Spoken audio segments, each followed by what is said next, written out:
Hello, আশা করি তোমরা সবাই ভালো আছো। তো প্রথমেই আমি একটা জিনিস বলতে চাই, এই ছোট্ট একটা ভিডিওতে বাকি অ্যানিমেটার স্পয়লার আছে। আজকে আমি বাকির বাপকে নিয়ে কথাবার্তা বলবো একটু। ইউজিরা হানমা, ইয়েস।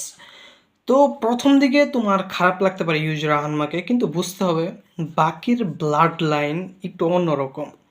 তো সে তার ছেলে বাকির ফুল পটেনশিয়াল বার করার জন্য বাকিকে এমন একটা জিনিস দেখাইছে যে সে বাকির মাকে হিট করে, মানে বাকির ড্যাড, এবং বাকির সামনে বাকির মাকে মারছে এবং বাকিকে এই ফিলিংসটা দিছে যে তুমি দুর্বল দেখে তোমার মা মারা গেছে, তুমি যদি আজকে স্ট্রং হইতা তাহলে তুমি তোমার মাকে বাঁচাইতে পারতা।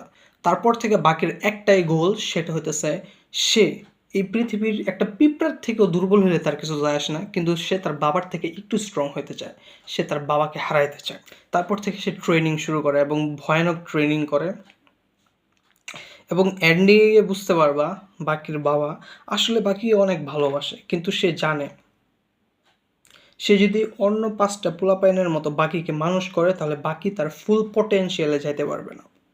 তাই বাকিকে ভালোবাসা সত্ত্বেও বাকির ভিতরে একটা ঘৃণা তৈরি করছে নিজের প্রতি, মানে তার বাবা